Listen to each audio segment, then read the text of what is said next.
You are about to listen to the full interview with Ian Fisher, sections of which were originally included in our Overtoun Bridge episode. Ian Fisher is an ex-police officer who runs a dog boarding business. Ian has had a first-hand supernatural experience at Overtoun while walking a client's dog. He shares with us his encounter, as well as more information about the area. We hope you enjoy. My name's Ian Fisher. I'm a retired police officer who now runs a pet care business. I'm from Alexandria, which is situated in the west of Scotland, about 20 miles outside of Glasgow.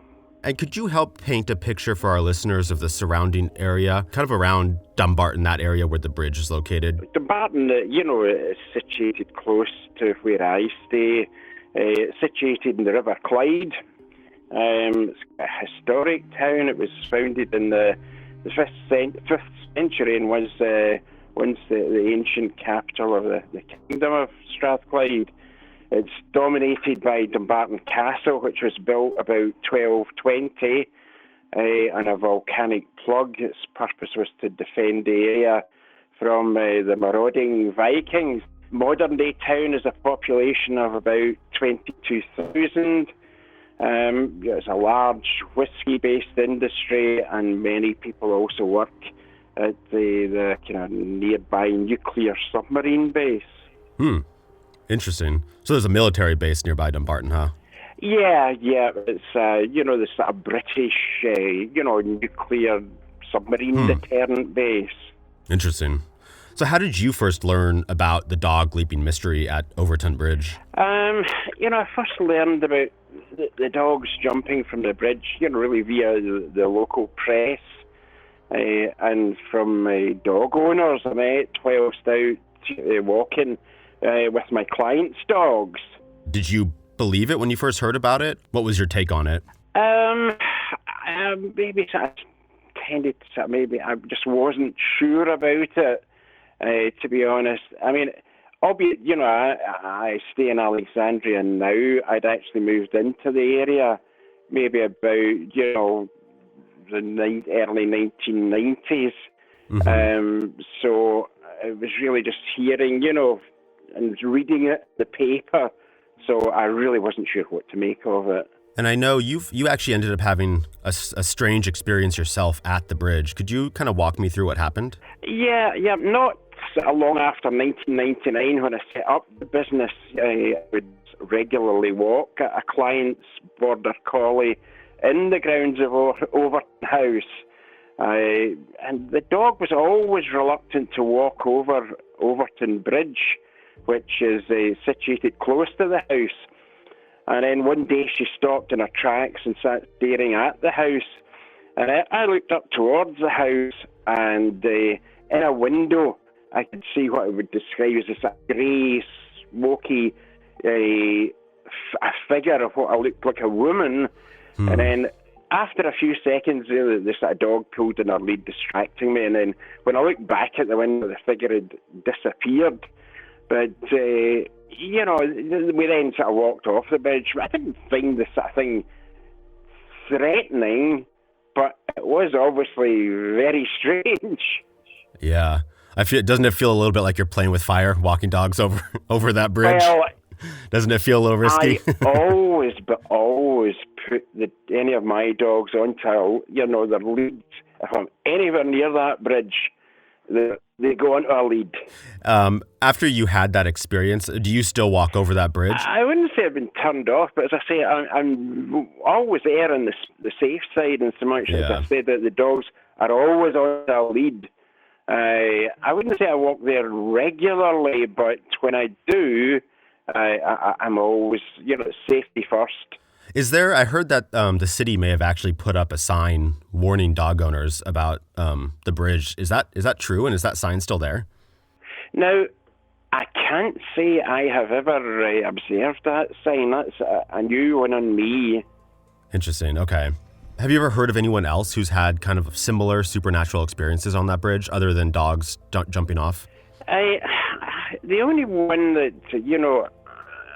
some years ago, I took part in a documentary about the bridge, and during filming, the author Paul Owens. Mm-hmm. I think he was a chap that gave you my details, said he was prodded in the back whilst on the bridge, by some unseen entity. I mean, the only other thing I could say that was strange and sad relating to the bridge was that in 1994, thereabouts, there was a local guy who threw his 2-week-old baby off the bridge. And sadly, the baby died, and he thought that the child was the incarnation of the devil. But I haven't. I mean, none of my clients have had any incidents. Yeah, I guess so. Because you run a dog boarding business, have you ever had any clients tell you about or heard any direct stories of dogs jumping from people you know? Not direct, no. Do you have any idea, like, how many dogs have jumped from the bridge, from the stories you've heard? I mean, it seemed to start. I mean, the initially got its name as the Bridge of Death, going away but as far back as the 1950s. Wow. And then sort of taking, the sort of stories and, press over the years, the exact number I couldn't put on it, but I mean, it must be, 40, 50, 60, something thereabouts. Do you think people around the town, do you think they take this seriously and they fear the possibility of their dogs jumping, or do you think people look at it more as like a local legend? I think people, as the sort of it's become better known, people tend to, like me, err on the safe side and put their dogs on a lead when crossing over the bridge. Yeah, that makes sense. Do you have any, you work a lot with dogs. Do you have any theories about why they might be jumping off the bridge? Do you believe it's supernatural in origin, or do you think there might be something else going on? I mean, I would say the most logical explanation is that the bridge parapet is quite low.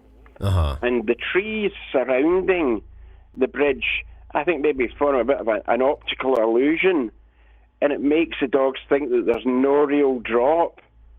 And it's fairly easy for them to jump up over the parapet, and then instead of being a meter drop, there's something like a 15-meter drop into the sort of rocky burn below. But having said that, taking my experience into account, could a spiritual influence, come into play? I don't know. I mean, for many years that house was a convalescent home during the war for soldiers and locals. Then it was a maternity hospital. So, I mean, there must have been quite a few people died in that building, from war-related wounds or in birth. So, that is another possibility. But I firmly believe, that particular day, that dog, was sensing something. Right. Yeah, it's very weird. I mean, the border collies are, regarded as being, one of the more intelligent dogs. And there was certainly, it was aware of something I wasn't aware of until I looked up at that building. Yeah.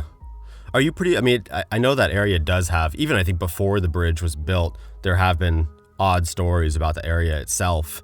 Do you know much about the history of that area and the bridge itself that you might be able to touch on? I mean, all I really know is, stuff like, roughly when the house was built and so on. I really don't, as I say, I am a sort of, what should we call it, an incomer into this area. So I really don't know much about things going further back again. I saw a documentary, and I think this theory stuck for a lot of people, which was that there's mink in the area, and the smell of the mink is what's driving them off the bridge. But then obviously I heard debates on both sides whether there's even mink in the area. Do you think that theory could hold true? Have you ever seen mink in that area? I have never seen mink in that area, no. I would tend to think that one's way down the list, to be quite honest. Yeah. Because when you consider, the drop that, that you're talking, a 15-meter drop, up on the bridge, I don't really see any odours or smell being kind of great up on the bridge.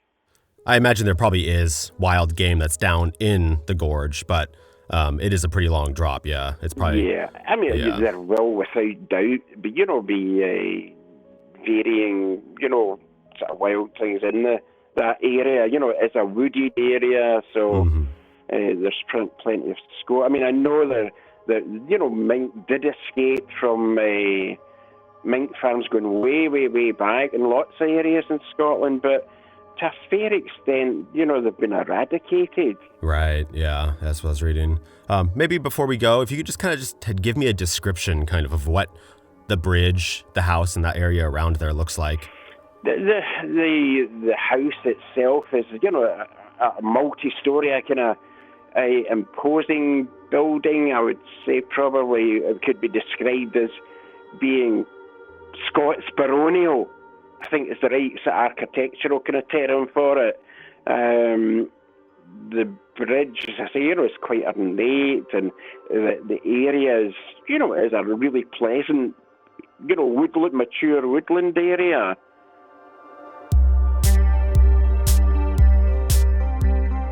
Let us know what you think is happening at Overtoun Bridge on Twitter and Instagram at @strange_phenom and on Facebook at Strange Phenomenon, all one word. Strange Phenomenon is hosted by Ray Tarara. It's written and produced by RJ Blake and Ray Tarara. Theme music by Tara Monk. Additional music provided by Sergei Cheremizanov.